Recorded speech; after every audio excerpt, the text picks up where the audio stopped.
Hey guys, welcome back to my Formula One post-race commentary videos. Today was the second race of the F1 season in Bahrain, and yet again we had an amazing race. And the action started even before the 5 red lights went out. During the formation lap, disaster happened for Ferrari, with Sebastian Vettel's power unit going up in smoke. And I know my friends were surprised. I was gutted because I'm a Ferrari fan, but it was an exciting race nonetheless. And on the formation lap, it wasn't only Vettel to retire. Jolyon Palmer drove straight into the pits and did not participate in today's GP. Okay, guys, let's run through the final positions after the race. So, as you will know, Nico Rosberg won today's Grand Prix. That is 2 wins in a row this season for the German driver. It seems that he has started off how he ended last season, winning. Second place, Kimi Räikkönen. Third place was Lewis Hamilton. Then Ricciardo, Grosjean, Verstappen, Kvyat, Massa, Bottas, and Van Dorn close out the top 10.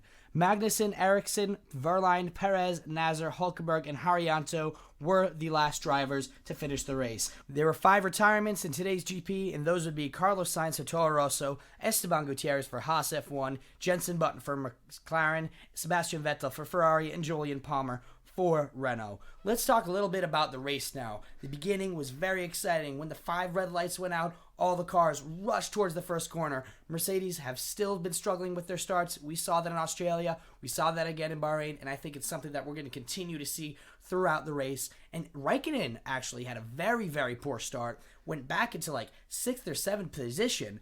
But when the drivers went to the first turn, Hamilton and Bottas collided, and this collision resulted with the Finn for Williams earning a drive-through penalty. It seemed that Hamilton had some damage to those winglets by his air intakes on his side pod, but fortunately for the English driver, there was no terrible damage. He was able to continue in the race. Granted, it seemed that bottom part of his car was scraping along the circuit for most of it. However, as we know, he came third, so he should be pretty pleased with his finishing position. Nico Rosberg controlled the entire race. There was not a moment in which he was not under control of the situation. He had an absolutely masterful drive, and he should be very happy. I think that Nico Rosberg has really put himself in a great position to even put himself with a shout for the championship. As we all know, he was close to winning it last year and the year before that. You never know. They do say 3rd time's the charm. We'll see how this season progresses. And in my opinion, if he continues to do this and Ferrari is not able to bridge the gap with the Mercedes, Nico Rosberg is my pick for this year's World Championship. But it wasn't just the front runners who had a good race. It was an exciting race for the whole field.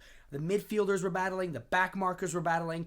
All the cars are really close together because this is the 3rd year with the regulations.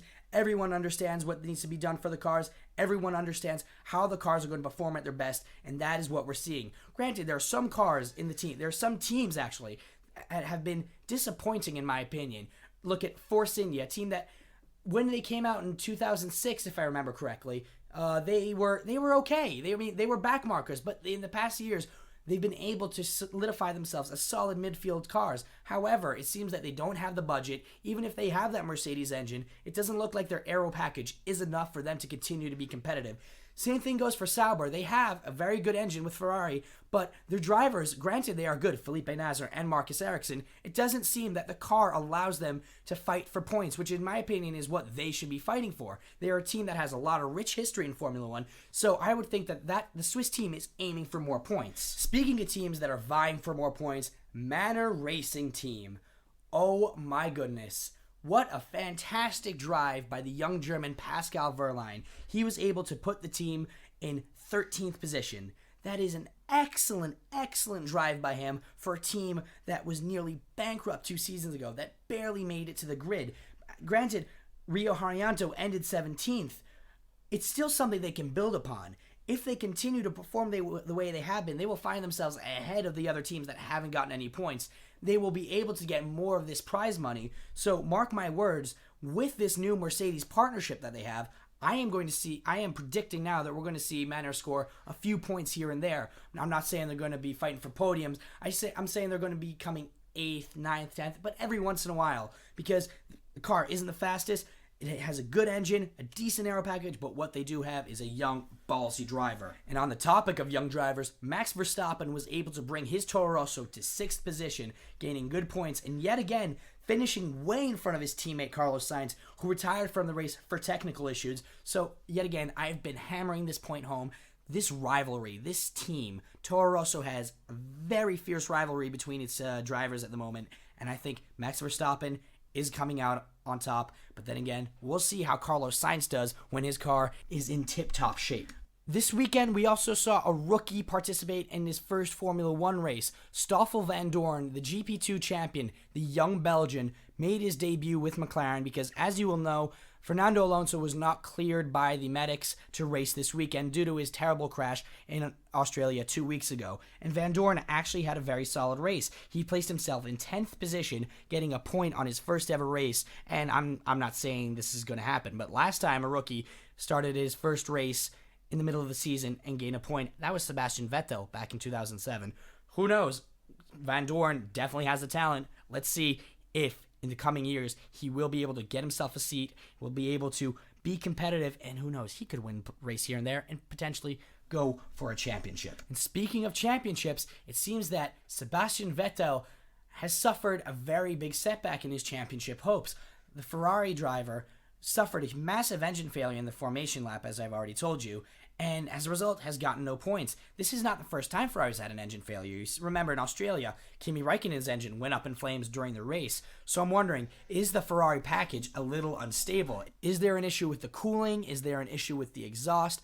I don't know. I'm not an engineer, but I think this is something that Ferrari really needs to take a look at, because if they continue to have issues like this, they're going to have a hard time getting a championship, and they're going to have a hard time winning races. On that note, there's a team that could be winning a few races this season. Red Bull have shown that they've overcome the issues that they've had with the Renault engine, and Daniel Ricciardo came 4th in today's Grand Prix. A solid drive from the Aussie Red Bull driver. I think that he's going to be very pleased with this result, and in the next few races, we're going to see Red Bull keep pushing, getting better, but at the same time, his teammate, Daniel Kvyat, seems to be struggling. Granted, he came 7th. He qualified very poorly and seemed to be struggling with overtaking, which is certainly something that Daniel Ricciardo doesn't struggle with. In my opinion, he's one of the best passers on the grid. But in the end, I think Daniel Kvyat may need to look at himself and try to understand what is preventing him from being as fast as his teammate. Looking at a few more positions within the top 10, Roman Grosjean and Haas are turning heads in the paddock. They go one better than they did in Australia. The brand new American team finished 5th in Bahrain. 5th! They are excellent, and it's kind of tragic, in my opinion, that they have one really solid driver in Roman Grosjean. Meanwhile, Esteban Gutierrez has not shown that he is as consistent. He's not finished a race yet, for example. But even when he was with Sauber, he was not that good. He was a decent driver at best, but he's not on the same level as Roman Grosjean. So my opinion on the matter is that they're just going to keep Gutierrez in there right now for marketing reasons, considering he's Mexican, and there's all that money that's coming in from the Mexican sponsorships and Mexican fans. But next year, I will see them probably going for a more solid driver, maybe a figure like Alexander Rossi, maybe someone else. We don't know yet, but I think that Haas has really started out well. They made the right decision in waiting a year before Formula One, and it looks like all that hard work and time for preparation is really paying off. 2 high points positions in their first races. I think Gene Haas, Gunter Steiner, the whole team there is really happy with the work they've done. I know I, as a fan, am happy with what they've done because it's been a long time since we've seen a team come into Formula One and immediately be competitive. And that, guys, is where I'm going to wrap it up. Congratulations to Nico Rosberg for another solid win. Congratulations to Mercedes Formula One team for yet again putting together a very competitive car. And congratulations to Haas for being above and beyond what anyone expected. And guys, don't forget to like and comment on the video, subscribe to my channel if you feel like it, and I will see you on April 16th for the post-qualifying commentary video in Shanghai, China.